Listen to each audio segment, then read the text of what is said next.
Pois é, a gente continua girando os nossos comentaristas. Antes, eu queria destacar um tweet de Gleisi Hoffmann, presidente do PT, Partido dos Trabalhadores, repercutindo justamente o anúncio de hoje de Lula, em que ele confirmou Aloísio Mercadante como presidente do BNDES. Esse foi o anúncio que repercutiu, inclusive, em todo o noticiário brasileiro. E o tweet de Gleisi Hoffmann foi o seguinte: muita alegria com a indicação do companheiro Aloísio Mercadante para presidir o BNDES. Mercadante é herdeiro de gente comprometida com o crescimento do Brasil, entre eles Celso Furtado, um dos idealizadores do BNDES. Sucesso nessa missão. Conte com o apoio do PT e a esperança de nossa base social. José Maria Trindade, gostaria de escutá-lo sobre essa mensagem de Gleisi Hoffmann e também qual deve ser a repercussão no mercado, já que não se esperava justamente Mercadante nessa posição, né? O simples boato de que Mercadante ocuparia a presidência do BNDES, que é um banco muito importante, ele detém um capital forte para investimentos aí no fomento do desenvolvimento industrial brasileiro, né?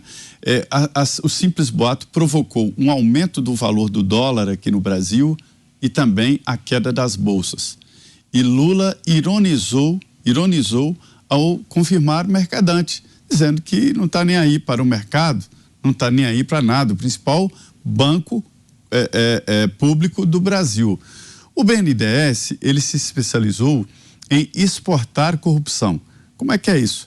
É a história, constrói um porto em Cuba, mas não é só uma história de ajudar um país comunista, não é só isso, é a exportação da corrupção, porque junto com a construção do porto estava indo uma construtora, estava indo o dinheiro do BNDES e a construtora deixava lá fora, né, fatias para os partidos políticos que acabavam pagando assim propinas, distribuíam, enfim, pagavam, como foi o caso, né, pagavam marqueteiros e assim por diante. Então, atrás desses financiamentos estão as propinas e o financiamento partidário. Lula no BNDES, ele adotou um sistema que queria imitar o sistema chinês. É aquela história dos campeões. Como é que é isso? Na China, o presidente Xi Jinping chama um empresário, dá a ele patentes, né, e investimentos, e ele constrói uma empresa, mas ali não é um partido, não é um país democrático. E mais, ninguém sabe exatamente o que é uma empresa de sucesso e o que é dinheiro público, né, da China derramado ali. E tudo que se apostou aqui nesses tais campeões deu errado. O Grupo X, né, a JBS ainda está em atividade no mundo inteiro, inclusive nos Estados Unidos, mas levou muito dinheiro de JBS, e a média do povo brasileiro, o objetivo de desenvolvimento interno não funcionou. Esta é a grande realidade. Lula agora, Daniel, ele vai enfrentar dificuldades para nomear ministros, porque os lobos estão soltos aqui. Eu costumo dizer que aqui em Brasília o poder é um grande laço, um passo para uma armadilha, com lobos correndo em círculo para alimentar a matilha. Parafraseando aí, é uma música do Djavan.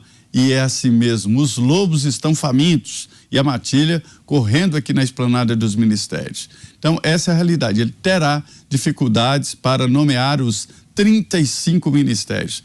Eu tive acesso a um estudo técnico sobre uma gestão boa, o que era uma gestão boa. E o PSDB encomendou vários especialistas, correu vários países para descobrir qual é a gestão ideal.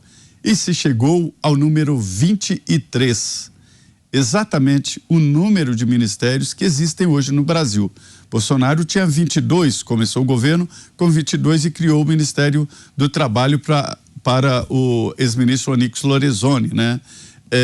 Já houve aqui na época de Dilma 49 ministérios. Haja vontade de jogar dinheiro fora. Então, esta é a realidade. Essa história da educação, o Camilo Santana, ele tem um ponto positivo. O IDEB coloca o Ceará como um estado que tem uma educação num bom nível, né? O IDEB avalia muito bem as funções e a qualidade de ensino no Brasil. E Sobral é a cidade onde se tem um ensino de ótima qualidade. Para se ter uma ideia, um aluno de uma escola pública de Sobral, no interior do Ceará, ele tem a mesma qualidade ou melhor qualidade do que escolas caríssimas do Rio de Janeiro e São Paulo. E aí eu tive acesso a um estudo do IPEA, feita por um técnico muito competente, o Ayrton Ellery, e lá está as razões. Em primeiro lugar, é preciso apostar em educação a longo prazo, nada a curto prazo em educação. Segundo, comprometimento geral, tanto lá em Sobral como no Rio de Janeiro. E investimento, sim, mas não é o principal. Todos acostumam falar verbas para a educação, não é exatamente isso. Se o Camilo Santana é tão bom lá no Ceará, por que ele não aceitou o desafio de melhorar a educação no Brasil? Porque ele sabe exatamente que não dá conta desse desafio. Eu digo aqui que o Ministério da Educação se transformou num grande cabide de empregos e numa folha de pagamento. 85% das verbas da educação vão para salários. É por isso que falta dinheiro nas universidades. Está faltando para isso, para obras. Salários não. Então não é o principal. O melhor passo para a educação foi dado pelo governo do Fernando Henrique. Paulo Renato, todos na escola. Foram para a escola, mas falta agora qualidade. É esse passo que está sendo dado aí, que é lento, não é de uma hora para outra.